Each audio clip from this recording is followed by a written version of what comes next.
Eric Wimmer here with Wasatch Heat Cable. Hey, today I'm going to give you 6 questions you need to ask when getting a bid or an estimate from an installation company. Now, the reason why I'm doing this video is I've seen a lot of homeowners more or less being taken advantage of, or they're buying into a company that really don't have any experience or enough knowledge to really do the job right. And they don't find this out until after the job's done, they've paid their bill and they can't get the company to come back. So I don't want to have anybody make that mistake. It kind of sucks to be in that situation. So I'm hoping this will help you out on vetting your installers and finding a good company to do the project for you. So the first question I've got on here is type of cable. So the type of cable is very important because not all cables are created equal. They're not all the same, and they all perform in different manners. Sometimes they're actually meant for other things, not roof and gutter situations. So you need to know what type of cable they're installing. For more information on type of cable, we'll have a link down below to give you some more information on self-regulating versus constant wattage, but make sure you know what you're choosing and the pros and cons of each of those.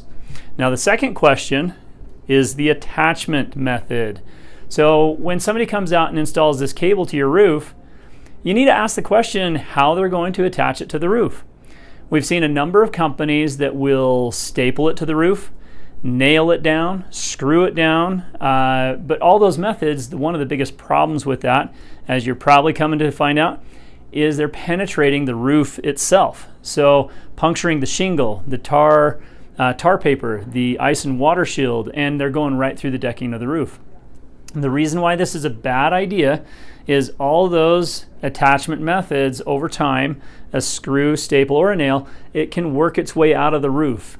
I have pulled them out with my bare hands, not using any tools, and that leaves a hole for water to find a way into the roof. And we have seen water leaking into a house from screw holes done by various things. So make sure that they use the right attachment method. That should be an adhesive or some sort of a bonding agent that does not compromise or damage the integrity of your existing roof. Okay, so that's a big key part. The third question is warranty. So warranty, we're always wanting to know about a warranty before we buy something. If I buy a new iPhone or an Android phone or a car or a TV, I might want to know what the warranty is. Well, in heat cable, there are a lot of companies that I have heard will tell homeowners there is no warranty. Nobody offers a warranty.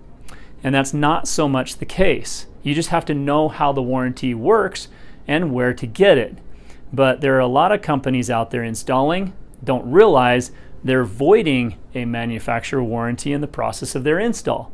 So here's my advice on warranties. 1, get a warranty in writing. Get it from the company that's actually installing the product for you, not just a warranty from, say, a manufacturer written thing saying we warranty this for 2 years or 10 years or something like that.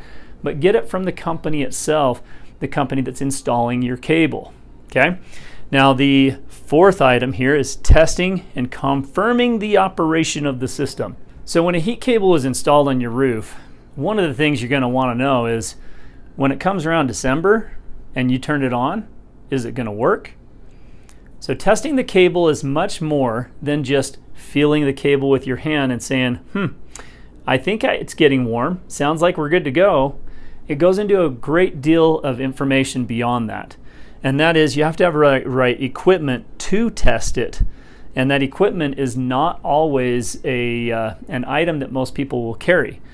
We use insulation testers. It sends 1,000 volts or 2,000 volts or how many volts we need through the cable system. So it's trying to find the weak points in the line, and it helps us to identify, is the cable going to die early? Is it going to operate properly when you first turn it on? Are the connections done correctly? Are they sound? So operation, confirming that this system is going to operate for 10, 15 years, making sure that it's going to last you a long time, you have to have the right equipment. If they don't use an insulation tester and they're not familiar with that, might want to stay clear of that company. The next one here is licensed. So licensed, let's get real with this. There are not a lot of companies installing heat cable out there that are licensed to install heat cable. Typically, depending on your area, you might have some sort of a state regulation saying a licensed electrician might be what you need by state code to install your heat cable system. Well, heat cable is an electrical item, and that makes sense to have an electrician come out and do this. But if you don't have a licensed electrician, let's say they're a contractor, let's say they're a roofer or a gutter person, okay? Maybe they're familiar with the product, but if they're not licensed, if anything goes south and insurance is involved for some reason, if your installer was not licensed to do this right, you're going to be up a creek and in trouble. So make sure that your company is properly trained and that they are a licensed electrical contractor to do the job.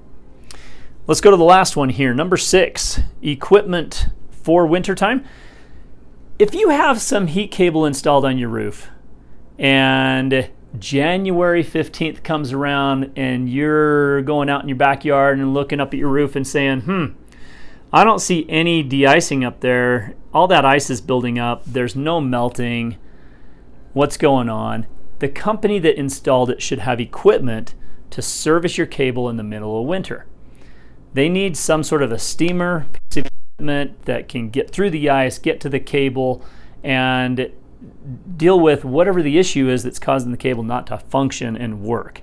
So make sure they have equipment to be able to service your stuff in the middle of winter, because that's when it's going to go wrong. If anything goes wrong, you're not going to know it in June or July. You're not going to know it in spring. You're going to know it in January when you've got a foot of ice on the roof. So if I'm going to vet an installation company and have them come out and do my service and take care of my heat cable on my roof, these are the top 6 questions I would be asking.